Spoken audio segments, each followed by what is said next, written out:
그래서 공공의료 발전 종합대책이 그 이후에 아까 2005년도에 첫 번째 가장 커다란 대책이 발표했다고 했는데 이게 사실은 이제 두 번째 발전 종합대책 중에서 가장 공공의료 쪽에서 커다란 두 번째 대책입니다. 이건 2018년도에 발표가 됐고요. 여기에서 가장 커다란 건 뭐냐면 아까 2012년도 법률에 보면 공공보건의료기관의 의무를 자녀적으로 그러니까 취약계층, 그 다음에 취약지역, 그 다음에 취약분야 요거만 계속 얘기를 하다 보니까 공공보건의료기관이 결국에는 취약계층만이 가는 병원으로 낙인이 찍히게 됩니다.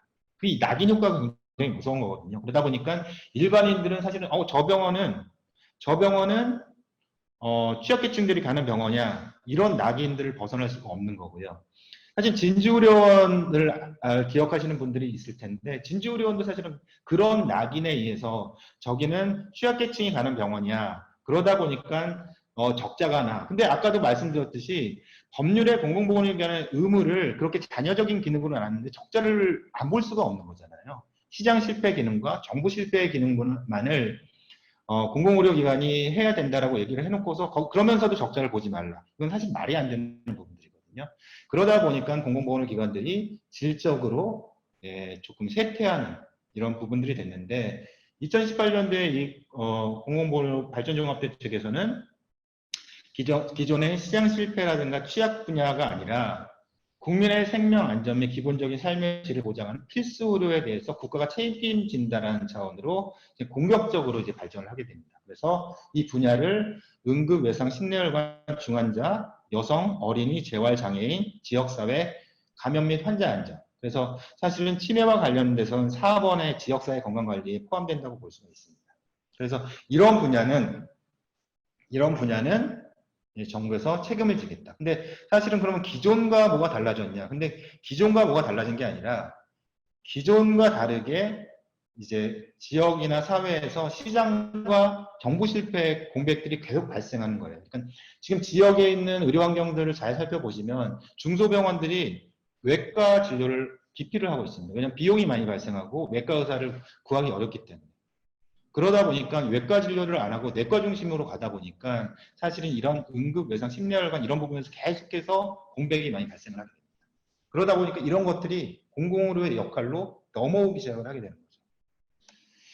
그래서 이 부분에 있어서 뭐 제가 상세하게 말씀드릴 건 없지만 아까도 말씀드렸듯이 지역 격차 해소를 위해서 공공의료 책임성을 강화하고 필수 의료를 강화하고 사실 공공보건에 대한 인력 양성 및 역량을 강화하고 거버넌스를 구축한다. 사실은 이 얘기가 아까 말씀드렸던 대책과 크게 다르지는 않습니다. 그러니까 그런 대책들에 있어서 결국에는 굉장히 중요한 부분들을 오히려 더 부각했다고 보시면 되는 거예요.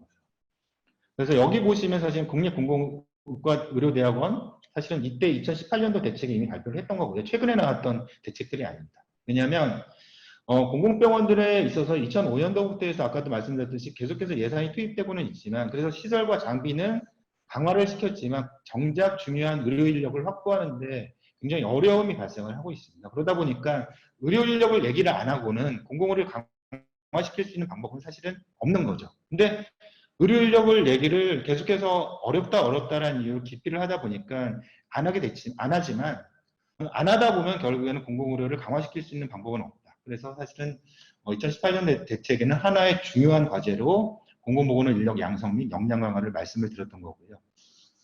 예, 이러한 내용들이 있습니다. 그래서 그림을 공공보건 체계를 이렇게 그렸고요. 권역의 책임의료기관을 지정을 하고 지역의 책임의료기관을 지정을 하고 그다음에 보건소와 연계되는 시스템. 그다음에 왼쪽과 오른쪽에는 그 필수의료에 대한 여러 가지 센터들과 연계점. 그래서 권역 책임의료기관은 국립대 중심으로 지정을 하게 되고 있고 지금 충북대가 충북광역의 권역 책임의료기관이 지정이 되고 있고요. 그다음에 지역 책임의료기관은 이제 충주의료원, 청주의료원 이런 2차 종합병원들이 이제 책임의료기관이 지정이 돼서 그런 역할들을 하게 될 겁니다. 그래서 이러한 그림들을 수립을 했습니다. 그래서 권역 단위로 이런 권역 책임의료기관을 두고 지역 책임의료기관을 두고 보건소를 둬서 이런 기존에 독자적으로 분열적으로 운영했던 이런 것들을 이런 권역 단위, 지역 단위, 그러니까 권역을 전국에 17개의 권역으로 구분을 했고요. 이 당시 이 대책을 통해서 지역을 70개 중질역권으로 구분을 해서 거기에 각 지역 책임의료 기관을 두고 아까 여러 가지 아까 말씀드렸던 필수 의료에 대해서 책임을 질 수 있는 체계를 만들자라는 걸 발표했습니다. 그래서 이러한 내용들은 추진 과제들은 조금 살펴보시면 될 것 같습니다. 그래서 아까 말씀드렸듯이 권역은 국립대 중심으로 지정을 하고 지역은 지방의료원과 적십자 병원을 중에서 우수한 병원들을 지정하고 민간 병원 중 300병상 이상의 종합병원들을 지정한다. 이런 식으로 얘기가 되고 있습니다. 그래서 이런 체계들을 만들어서 연계와 협력 체계를 구축하겠다는 내용이고요. 그리고 여기에 커뮤니티 케어와 관련된 부분들도 있고요. 그 다음에 필수 의료에 대해서 체계를 구축하고 강화를 시키겠다.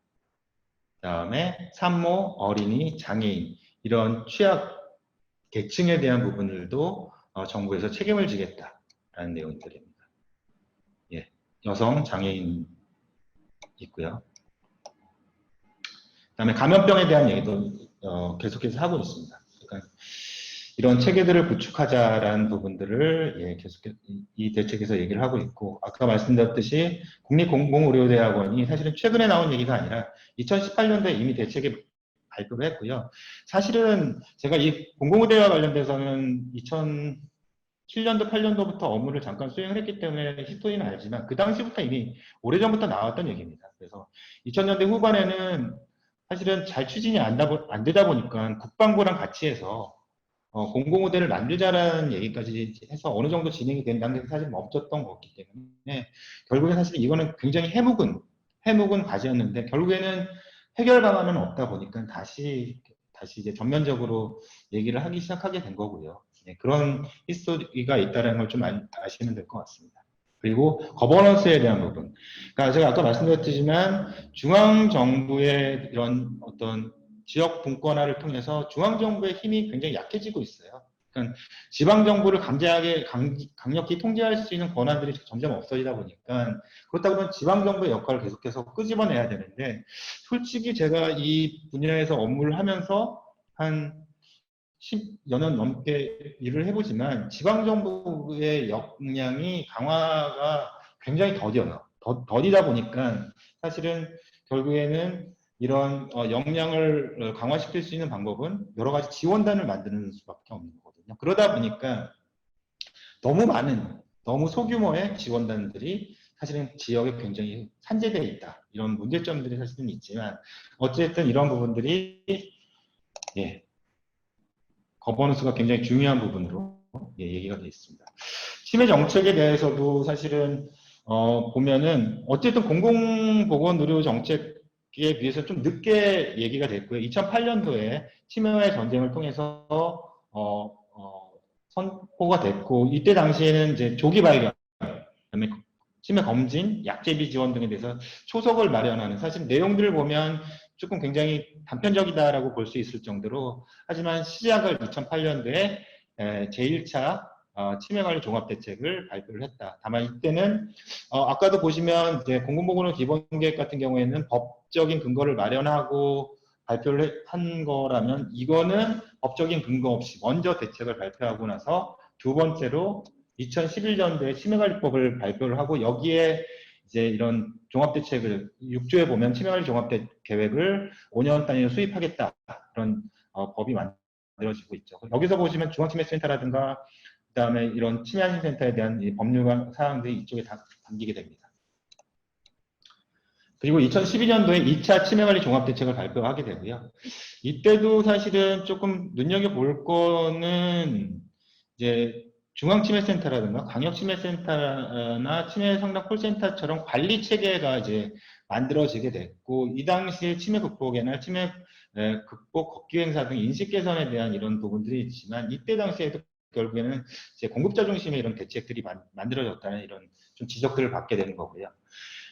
제3차 치매관리 종합대책서부터 이제 수요자 중심의 대책들이 조금 이제 들어오기 시작했다라는 평을 받기 시작합니다. 그래서 여기서 보시면 세 번째 보시면 치매 환자 가족에 대한 얘기들을 시작을 하면서 결국에는 이제 단순한 공급 관리 이런 체계 구축에 대한 얘기가 아니라 치매 환자 가족에 대한 부양 경감에 대한 얘기를 제3차 치매관리 종합대책에서부터 얘기를 시작하게 됩니다.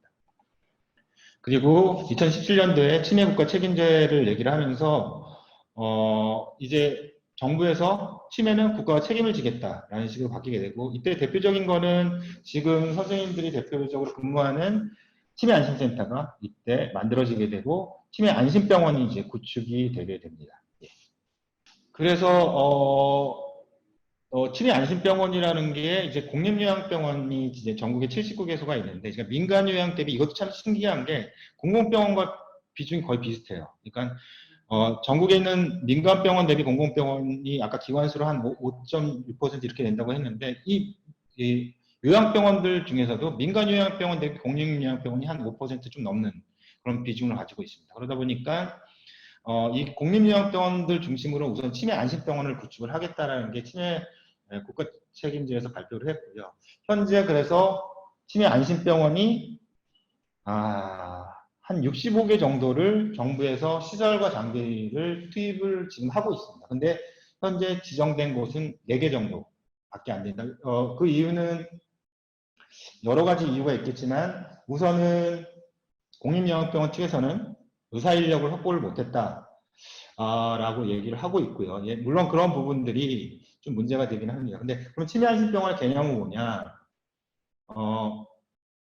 우선은 단편적으로 말씀을 드리면, 좀 직접적으로 말씀을 드리면, 중증 치매 환자의 치료는 아니고요.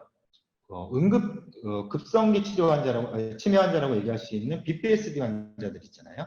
그러니까 민간에서 기피하는 폭력성이 강한 환자들을 단기간에 입원을 시켜서 치료를 해서 지역사회로 복귀시키자는 개념이 치매 안심병원의 개념입니다. 그래서 여기에는 필수 의료 인력으로 정신건강의학과 혹은 신경과에 대한 의료 인력을 확보하게끔 하다 보니까, 사실은 이런 부분에 있어서 공립요양병원들은 아직은 확보를 못했기 때문에 지정을 받을 수 없다라는 좀 측면이 얘기가 되고 있어서, 현재 복지부는, 그리고 사실은 그렇게 치매 안심병원을 운영을 했을 때 비용적인 측면에서 지금 사실은 일당 정액제라는 이런 수가 체계 하에서는 적자를 볼 게 뻔하다 보니까 공립요양병원 측에서는 적극적으로 지금 사실 뛰어들지 않고 있는 부분이 있어서, 복지부에서는 사실 수가와 관련된 부분들을 지금 검토를 하고 있습니다.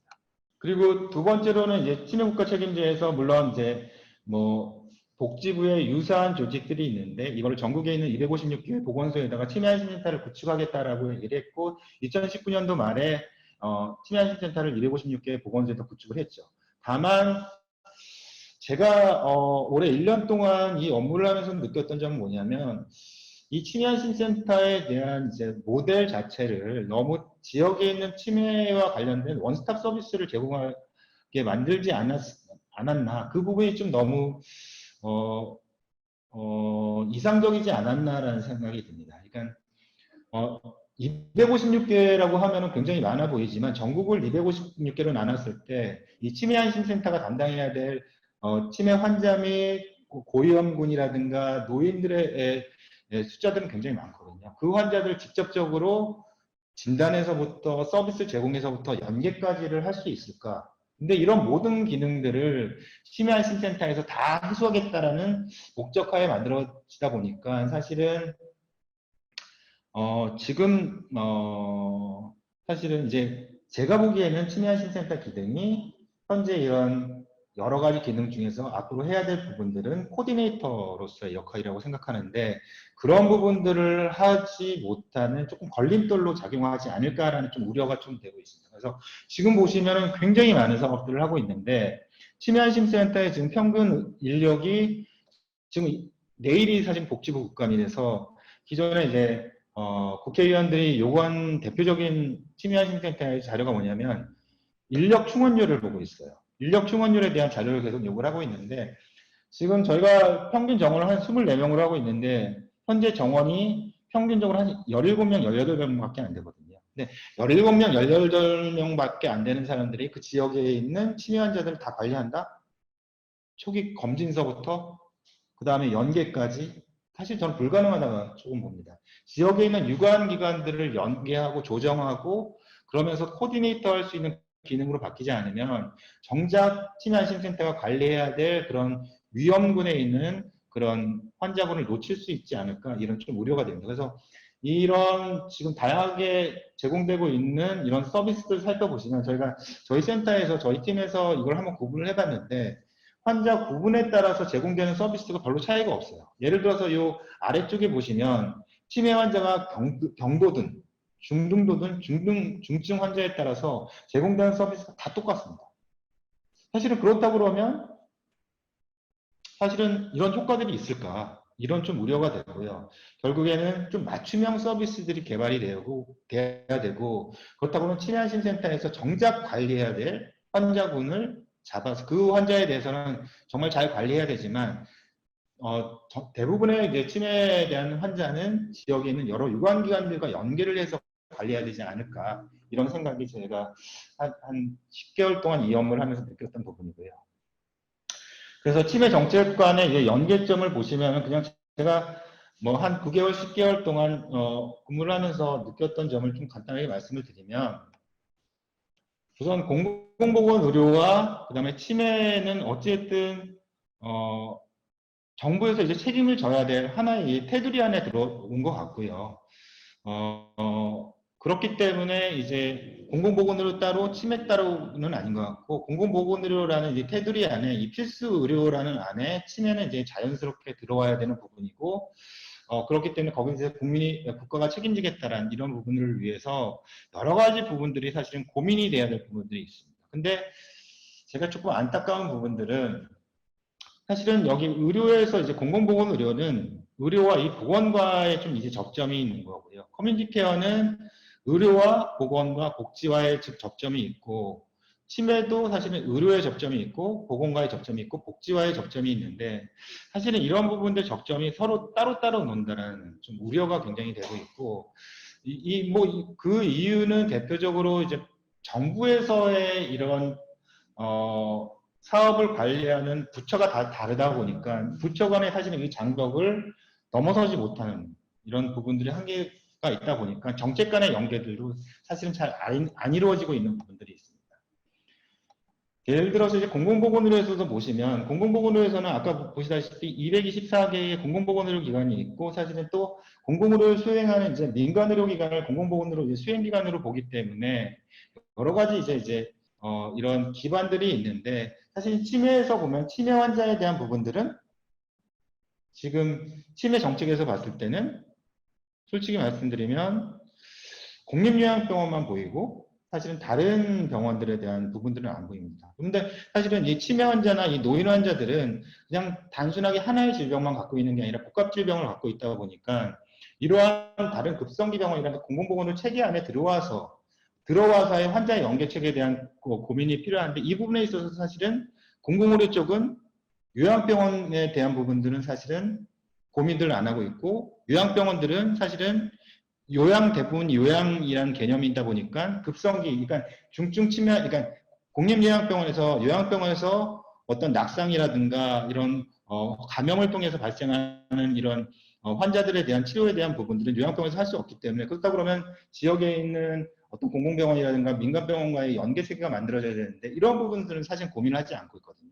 그러다 보니까 지역에서 이런 부분들에 대한 부분들은 사실은 각자 해당 병원들이 알아서 하게끔 이런 대한 부분들이 있습니다. 그래서 급성기 치료, 치매에 대한 치료 부분들도 사실은 공립요양병원이 이제 주로 이제 하긴 해야 되겠지만, 지역에 있는 여러 공공병원들과의 좀 연계를 통해서 사실은 CP라든가 이런 진료 지침들을 개발하고 보급하는 부분들이 필요하고요. 그 다음에 요양병원에서 발생하는 복합질병이 발생했을 때 지역 내에 있는 공공병원이 유연하게 받아줄 수 있는 진료 체계를 구축해서 효과적으로 진료를 제공할 수 있는 이런 체계에 대한 고민들이 전반적으로 사실 이루어져야 되는데, 이러한 부분들에 대해서 통합적으로 사실은 고민하는 부분들이 사실 좀 빠져 있다. 공공의료 쪽에서도 아까도 말씀드렸듯이 필수, 중증, 응급 외상 심뇌혈관 이런 부분들에 대한 고민이 있지, 사실 치매처럼 사실 만성질환과 같은 이런 부분에 대한 고민들은 사실 덜하고 있는 부분들이 있거든요. 하지만 그러다 보니까 지역에선 이런 공백들이 발생을 하고 있는데, 이런 공백들에 대한 고민들은 사실은 어느 누구도 할 수 없는 이런 분야로 계속해서 남아있는 부분들이 있습니다. 그리고 커뮤니티 케어에서도 사실은 그 이제 요양병원들을 잘 살펴보시면은 저희가 이제 공립요양병원들에 대한 평가 체계를 만들면서 공립요양병원들을 돌아다녀 보니까 공립요양병원의 한 50%가 경증 환자들이거든요. 그리고 공립요양병원의 한 60%, 70%들이 치매 환자들이고요. 그렇다 그러면 사실은 경증 환자들은 굳이 요양병원에서 있을 필요는 저는 없다고 보여지거든요. 근데 사실은 지역에 돌봄 체계가 만들어지지 않다 보니까 사실은 어쩔 수 없이 병원에서, 왜냐면 요양기관들은 등급을 받아야 되기 때문에, 그렇기 때문에 가지 못하는 진입장벽이 높은 이런 사람들은 오히려 진입장벽이 없는 병원으로 가서 그냥 사실은 좀 왜곡되게 좀 강하게 말씀을 드리면 거의 입원해서 돌아가실 때까지 요양병원에 계시는 이런 체계가 지금 형성되어 있습니다. 그러다 보니까 문제는 뭐냐면 사실은 그렇다 그러면 그 요양병원들이 잘 관리하고 사실 이 환자 관리에 대한 얘기 잘 관리가 돼야 되는데 얼마 전에도 계속 KBS에서 기획기사를 계속 했는데 환자 관리가 잘 안 된다는 얘기를 하고 있는 거죠. 그게 당연할 수밖에 없는 게 급성기 병원에 대한 선택 기준이 가족이라든가 환자들이 급성기 병원을 선택하는 기준은 의료 서비스의 질이거든요. 하지만 요양병원을 선택하는 기준은 한 달에 간병기까지 포함해서 순수하게 내는 비용으로 요양병원을 선택을 하게 됩니다. 그 이유는 뭐냐면 단순하게 급성기 병원 같은 경우에는 재원일수가 한 10일, 뭐 길어야 15일 정도 될 텐데 그때 잠깐 진료를 하다 보니까 진료비가 발생하는 게 물론 뭐 여러 가지 진료를 하게 되면 많이 발생을 하지만 그때뿐이거든요. 근데 아까도 말씀드렸듯이 사실은 어떤 환자들은 굉장히 많은 환자들이 입원하고 돌아가실 때까지 요양병원에 있다 보니까 길면 10년 그 이상으로 가는 환자들이 많다 보니 가족들이 거기에 대한 비용이 부담이 굉장히 많이 발생을 하게 되는 거죠. 그러다 보니까 요양병원에 대한 선택 기준은 비용이 되는 거고요. 지역에서도 그것 때문에 요양병원들끼리 경쟁하는 게 의료 서비스에 대한 질이 아니라 한 달에 내는 그 비용에 따라서 요양병원들은 서로 사실 경쟁을 하게 됩니다. 그러면 요양병원에서 그 질을 요양병원의 비용을 줄일 수 있는 가장 쉬운 방법은 간병비입니다. 간병비가 1대1이면 굉장히 비싸겠죠. 이런 것들은 아마 서울에 있는 강남에 있는 요양병원들이 가능할 거고 1대2, 뭐 6대1, 8대1, 저는 사실 12대1, 뭐 24대1까지 봤거든요. 그러니까 12대1, 그러니까 뭐 지금 기준이 한 6대1인데 이걸 이상으로 넘어갔을 경우에 과연 간병인, 사실은 또 지역에 있는 요양병원을 가보시면 조선족도 아니에요. 베트남이나 이런 말도 통하지 않는 사람들이 간병을 하고 있습니다. 그런 사람들이 온전하지 않은 치매 노인들을 8대1, 12대1을 간병한다. 사실은 제대로 관리할 수가 없는 거거든요. 그런데 울며 겨자 먹기로 지역사회의 퇴원 환자에 대한, 그러니까 지역의 돌봄 체계가 형성되지 않다 보니까 울며 겨자 먹기로 갈 수밖에 없는 부분들. 그래서 사실은 아까 제가 말씀드렸던 2018년도 대책을 발표했을 때 커뮤니티 케어에서도 커뮤니티 케어 대책을 발표했거든요. 근데 사실은 이 부분들이 상당히 예산도 많이 들어가고 사실은 굉장히 복지와의 또 연계성도 있다 보니까 아마 그렇게 빨리 추진이 되지 않을 거라는 부분들이 있어서 사실 좀 안타까운 부분들이 있습니다. 하지만 지금 치매 환자들은 뭐 저는 의사는 아닙니다만 지역에 있는 가족들과 같이 있을 때 오히려 그 치료 효과가 증가를 하기 때문에 이런 지역 내에서 치매 환자 돌봄 체계는 굉장히 중요한 부분인데 사실 이러한 부분들도 사실은 고민하는 부분들이 치매 정책과라기보다는 사실 뭐 다른 과의 업무다 보니까 사실은 조금 굉장히 더디게 그리고 공백들이 계속 발생할 수밖에 없는 이런 상황들이 굉장히 좀 안타까운 부분이라고 생각이 듭니다. 그리고 복지 면에서도 이제 굉장히 이제 다양하게 접근을 해야 되는데 이번에 4차 치매 종합대책에 보시면 사실 이런 부분들이 이제 복지에 대해서 얘기를 하고 있어요. 그러니까 결국에는 아까 돌봄 체계와 맞물려지는 지점이긴 한데 결국에는 이제 접근성 문제인 거잖아요. 지금 저희가 치매안심센터를 업무를 하면서 가장 문제점이 사실은 도심 지역은 물리적인 접근성, 예를 들어서 이제 관리해야 될 치매 환자가 너무 많은 게 문제인 거고요. 지역에서 보면은 이제 거리적인 접근성이 너무 사실은 치매 안심센터가 관리해야 될 면적이 너무 크다 보니까 치매 안심센터만으로는 할 수가 없는 거죠. 그렇다고 그러면 결국에는 돌봄 체계를 형성하려고 그러면 이런 공동주택이라는 것들이 만들어지고 거기에 여러 가지 복지를 위한 뭐 식사라든가 이런 것들이 만들어지고 사실 4차 대책에는 가족 상담소가 이런 것들이 도입이 돼서 복지 부분에 있어서도 많이 이제 정부에서 신경을 쓰고 있다. 하지만 굉장히 속도는 좀 더디는 부분들은 있겠다라는 생각이 들고요. 다만 제가 공공의료 쪽에서 봤을 때 공공의료는 사실은 제가 치매 쪽을 오면서 조금 부러운 점은 뭐냐면 공공의료는 굉장히 포괄적입니다. 포괄적이라서 예산이라든가 이런 거를 확보하는데 굉장히 좀 어렵습니다. 그러니까 뭐냐면 예를 들자 그러면 응급 같은 경우에는 사실은 굉장히 시급성도 있고 계속해서 문제가 발생을 하다 보니까 문제가 발생하는 쪽은 오히려 예산이 더 확보가 되고 확대가 돼요.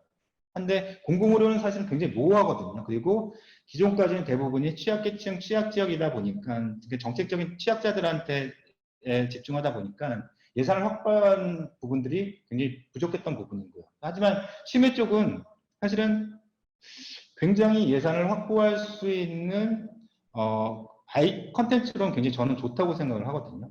그렇기 때문에 앞으로 사실은 저희가 여기 계신 치매 안심센터, 또 광역치매센터, 또 충북대 이런 계신 분들과 같이 조금 이게 4차 치매관리 종합대책을 이번에 발표를 했는데 어떻게 보셨는지 모르겠지만 사실 그거와 별개로 담기지 않은 여러 가지 부분들을 좀 같이 고민을 해서 좀 할 수 있는 부분들을 같이 모색을 해야 되지 않을까. 기존까지는 제가 봤을 때는 기존까지 2019년도까지는 보여지는 거, 인프라 구축에 집중되어 있던 정책이라고 한다 그러면 2020년, 그러니까 2021년도부터는 이 구축된 인프라를 잘 활용할 수 있는 정책적인 개발들이 필요할 거고요.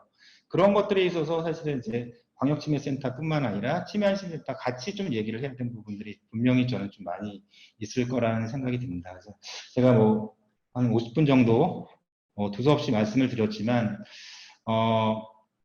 공공의료 쪽은 계속해서 좀 오랫동안 논의했던 부분들은 있지만 이 부분들이 굉장히 포괄적이고 그다음에 좀 이렇게 사람들이 문제의식이 조금 이렇게 감염과 같은 경우가 아니면 문제의식을 느끼기가 굉장히 어려운 분야인 반면에 치매 쪽은 사실은 환자뿐만이 아니라 가족과 지역사회 자체가 다 해당되는 분야이기 때문에 저희가 조금만 더 고민을 하게 되면 예산이라든가 이런 정책 개발이라든가 이런 것들은 사실은 솔직히 좀 더 쉬운 분야이기 때문에 같이 고민하는 구조가 좀 필요하겠다라는 생각이 들고요.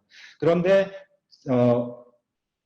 지금까지 제가 좀 느꼈던 부분들은 그런 얘기들이 서로 얘기를 했고 같이 얘기하는 부분들은 좀 적지 않았나 이런 좀 아쉬움이 듭니다. 그래서 앞으로는 조금 더 같이 그러니까 중앙치매센터나 광역치매센터나 치매안심센터가 같은 목소리로 이런 것들에 대한 필요성과 요구성을 좀 얘기를 해서 저희가 조금 더 고민을 해서 지역에 있는 치매 환자나 가족들에게 다양한 정책을 수립할 수 있는 계기가 마련이 되면 좋겠습니다. 예, 제 발표는 여기까지 마치겠습니다.